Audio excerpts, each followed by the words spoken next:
Hey everybody, I am back from the 2022 Richmond Open. I came back late last night.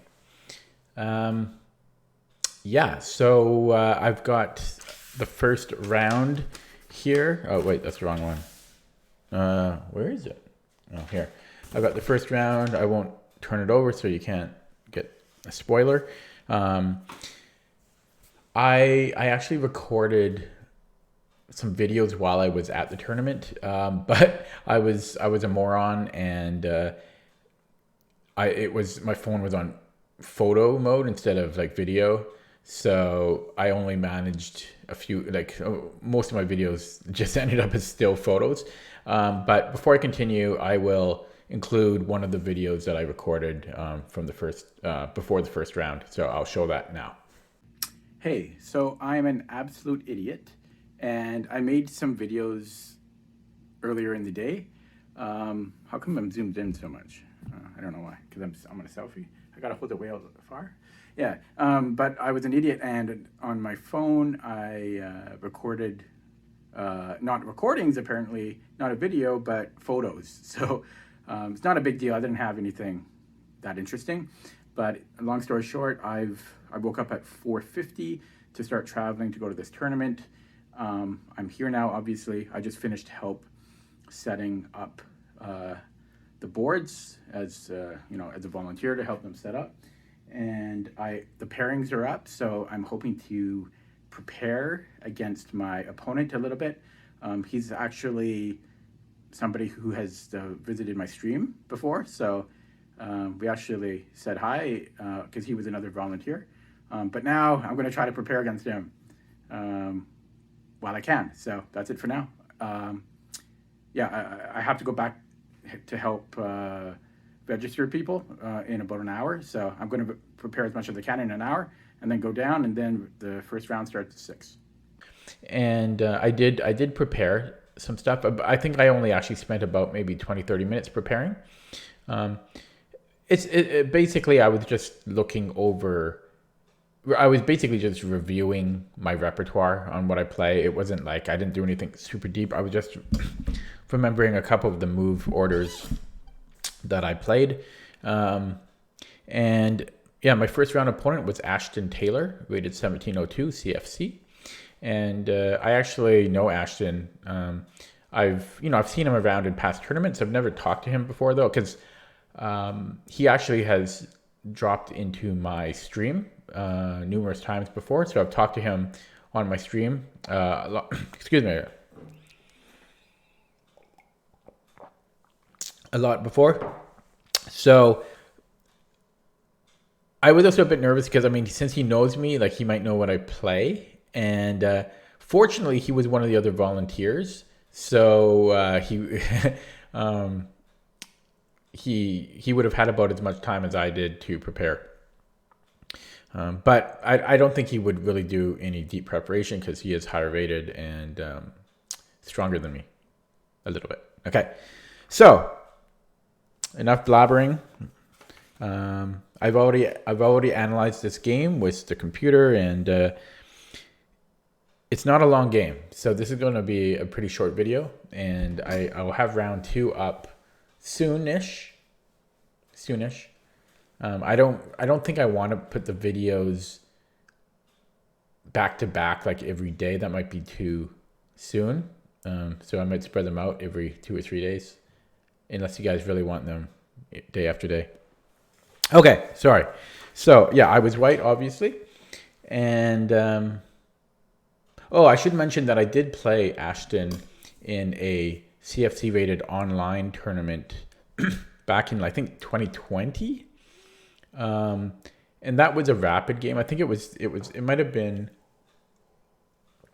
I forget if it was 30 minutes, possibly it was 10. I can't remember.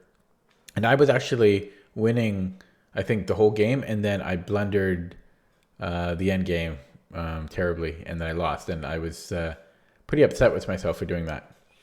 But that was just an online CFC tournament, which I care much less about than an actual over-the-board tournament. Okay, so anyways, long story short, I saw that he played the Petrov, so this is what I kind of, again, not prepared, but just reviewed. I just reviewed my repertoire for this.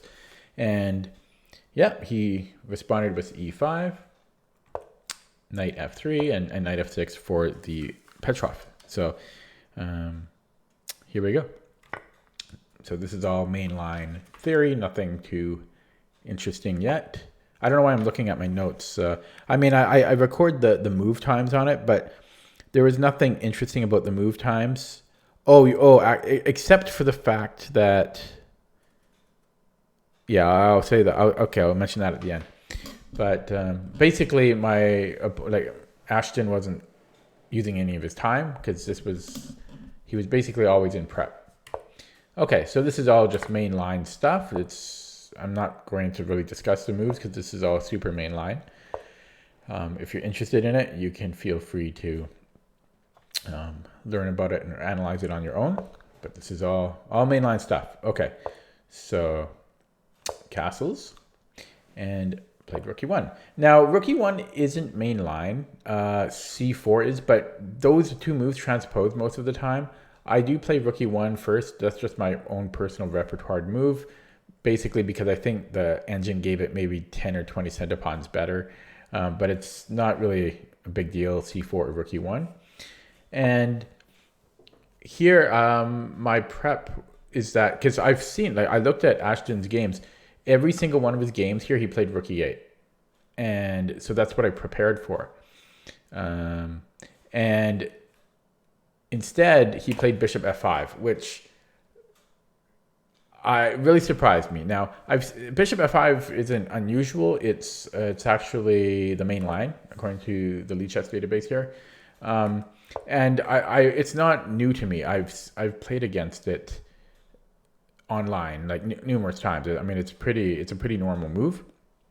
But what surprised me was that Ashton played it because again, I only saw him play rook e8 before, so that kind of annoyed me. But at the same time, again, I've faced this before, so I wasn't a fish out of water. But my prep against Ashton ended here. I played c4. Again, all typical stuff. We're just undermining the knight on e4. c6.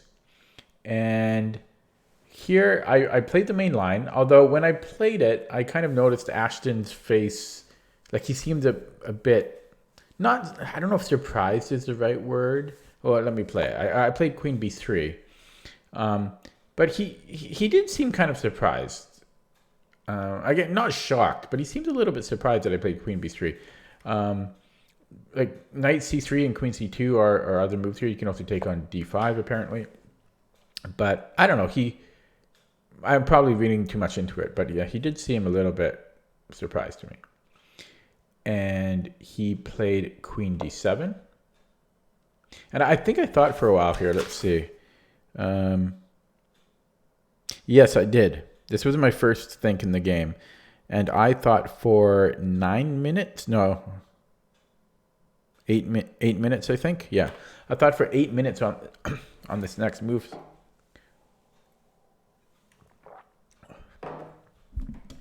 I'm trying to remember what I was thinking. I think I was debating between knight c3 and c takes d4.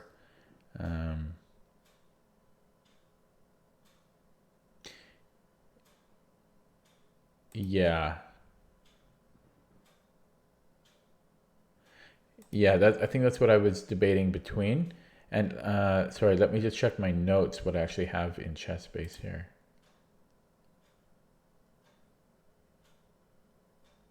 No, I don't mention that. But yeah, so both moves are fine if I put the engine on very quickly.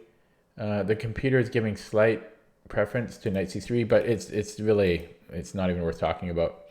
Anyways, I took, and this is fine. I don't know why I'm talking about this. So c takes d5, c takes d5, and now knight c3. I mean, this is all standard stuff. I mean, this is just very normal. Very normal. Okay, knight takes c3, bishop takes f5, intermezzo or Zwischenzug, and queen takes. And then I thought for 9 minutes on this next move. Now, the obvious decision here would be, okay, do we take with the queen or do we take with the pawn? But me being as materialistic as anyone out there was like, okay, can I not take on b7? So Ashton is higher rated than me. He's 1702 and he's on the way up. You know, he's younger, a younger guy. I think he's around 19. So he's improving and he's a strong player. So you would think that I would just be wanting to, you know, get at least equal position by just taking the knight and playing on. This is a pleasant position for white. And, you know, even considering taking on b7 is interesting because it's a complexity, like an unnecessary complexity. So the first thing I calculated was like, why can't I just take on b7? And disregarded the knight. And because I'm like, you know, the obvious issue is, will my queen get trapped? But I didn't see how it could. Again, so I spent 9 minutes on the move, and I'm like, I don't actually see how he trapped my queen. So I should be brave and take on b7 because, yeah, it's really scary. I could lose a game right here early on move 14. But if I don't see how he traps it, I'm gonna be greedy and take that pawn. So I did. I took the pawn. Now Ashton here spent 2 minutes, and then he played knight a4, and I did not consider knight a4. I should have, but I mean, yeah, and he played it. He played it in 2 minutes. In just 2 minutes, and knight e4, and then I once he played it, I'm like, oh my god, my queen's trapped.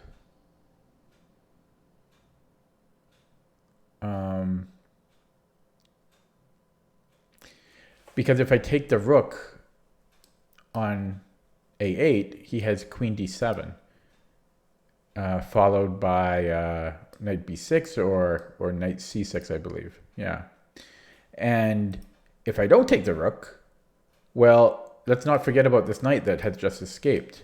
You know, I didn't take it on the previous move, so he's just up a piece. He's up a knight. Knight for a pawn. So I was like, oh my god, like, it's a game over already. It's and I spent after knight e4, I spent a couple of minutes and I took the rook because I had no choice, essentially, because I mean, his knight, I mean, he took my knight, like, you know, he took, oh, I forget where he came from. He came from here. He just took my knight and left unscathed. So, I mean, I had to take the rook. So I took it out, and then he played queen d7 as expected.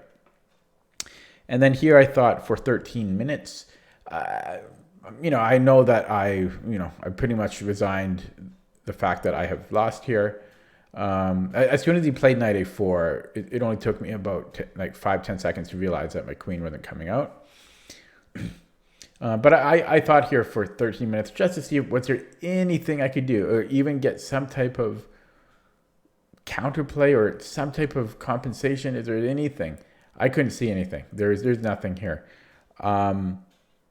And like if I put the engine on here, yeah, it's giving me at -5. So yeah, after 9 minutes, I think I played 95. Now, normally I would just resign here. I mean, Ashton is a strong enough player that I don't need to play on here. But this was really like, if I had resigned, I would have been the first one out of the tournament, and there were like 150 players, and it just would have been embarrassing. So yeah, I made a few more moves. So I played 95. I wasn't trying to be disrespectful because I don't like it when people play on it when they're completely losing, or it's an obvious draw. But again, I don't want to be the first one out. It's too, so I just play on a little bit, and then this is what happened here. I just just playing on, and sometimes you need to do that when you blunder, just to it helps you, or well, for me, like, just helps you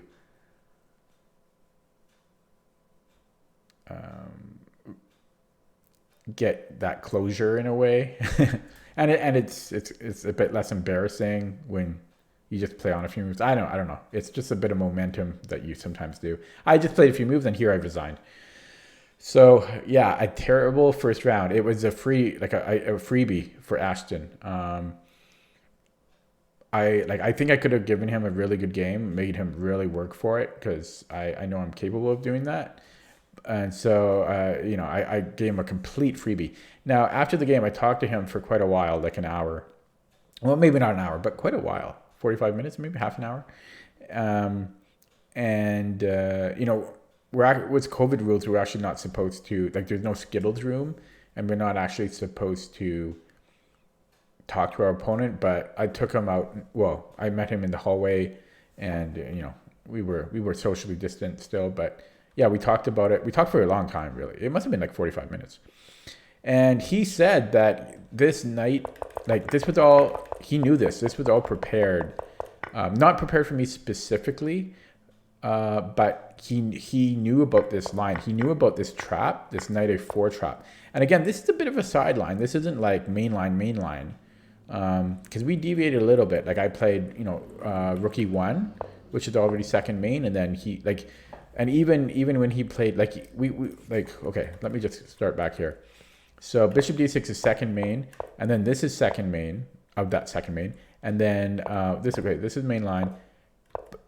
So I mean, yeah, and then also here, well, this is all theory, but it's second main of second main, so it's not like super common. And he still knew about this trap, and I think he said that I forget if he was reading a book, but I think he said he heard about this line from Fabi, and not directly, but he remembers Fabi explaining this line, this knight a4 trap. And yeah, so yeah, I mean, normally I would always take the knight, but lately I've been having, and you're going to see this in my other games of this tournament, I've been playing what I would call braver chess. I'm still a safe player, but if I didn't see how my queen gets trapped, so I'm going to take the pawn. Instead of just, playing a little bit more safer, I'm taking a little bit more risks. And well, we'll see. You'll see how that goes for me in the later games of this tournament. Here it didn't work out because I missed knight a4. So yeah, not a high quality game from me in the first round, but that's what happened. Yeah, okay, stay tuned for the next round video. That one will be next, obviously. So yeah, thanks for watching, and I'll see you next time.